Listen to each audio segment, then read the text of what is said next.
Indian కాన్స్టిట్యూషన్లోని article 190 class 4 ఏం చెప్తుంది అంటే ఒక రాష్ట్ర శాసనసభలోని సభ్యుడు 60 రోజుల పాటు స్పీకర్ అనుమతి లేకుండా సభకు హాజరు కాకపోతే అనర్హుడిగా ప్రకటించవచ్చని చెప్తుంది.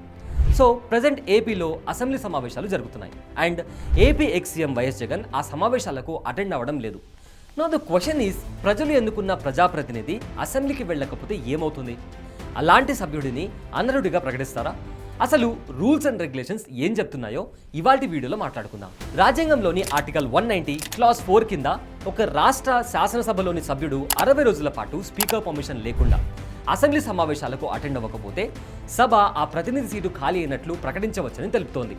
కానీ ఆ 60 డేస్ కౌంట్ చేసేటప్పుడు సభ వరుసగా 4 రోజులకు మించి వాయిదా పడిన కాలాన్ని కానీ ప్రోగ్రో అయిన కాలాన్ని కానీ కన్సిడరేషన్లోకి తీసుకోకూడదనేది రూల్. అయితే రాజ్యాంగం కల్పించిన ఈ 60 రోజుల నిబంధనే సభకు దూరంగా ఉండటానికి పాలిటిషియన్స్ కి అవకాశం ఇస్తుందనే క్వశ్చన్ రైజ్ అవుతుంది. ఎందుకంటే అసెంబ్లీ లేదా పార్లమెంట్ టెన్యూర్ 5 years ఉంటుంది.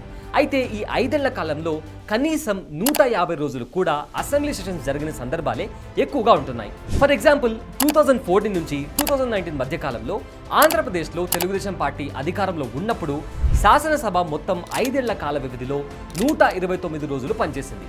ఇకపోతే 2019 నుంచి 2024 మధ్య కాలంలో వైసీపీ అధికారంలో ఉన్నప్పుడు కేవలం 79 రోజులు మాత్రమే సభ నడిచినట్లు ఏపీ లెజిస్లేచర్ అఫీషియల్ వెబ్సైట్లో ఉంది. తెలుగుదేశం పార్టీ రూలింగ్లో ఉన్నప్పుడు హైయెస్ట్ 2018లో 19 డేస్ మాత్రమే అసెంబ్లీ సెషన్ నడిచాయి.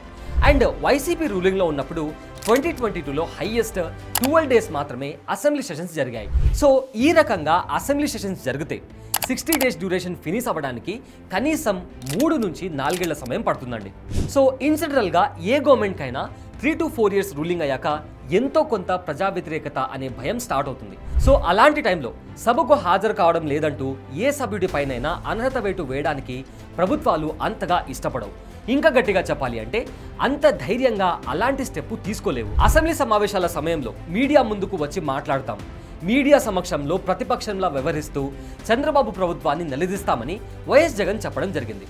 సో ఈ రకంగా రకరకాల రీజన్స్ చెప్తూ గతంలో చంద్రబాబు, ఇప్పుడు వైఎస్ జగన్ అసెంబ్లీకి దూరంగా ఉంటూ వచ్చారు. అయితే ఇలాంటివి కంటిన్యూ అయితే అసెంబ్లీ స్టాండర్డ్స్ పడిపోయే ప్రమాదం ఉంది అని, రాజకీయాలు వ్యక్తిగతంగా మారిపోవడంతో సమాజమే రెండుగా విడిపోయింది అని, ఇది ఏమాత్రం కరెక్ట్ కాదని కొంతమంది పొలిటికల్ యాక్టివిస్టులు అండ్ సీనియర్ జర్నలిస్టులు చెప్తున్నారు. అండ్ మోర్ ఓవర్ సోషల్ మీడియాలో పోస్టులను మనసులో పెట్టుకొని రాజకీయాలు చేసే పరిస్థితికి ఏపీ రాజకీయాలు దిగజారుతున్నాయని, ఇలాంటి వాటిని అరికట్టాలి అని అభిప్రాయపడుతున్నారు.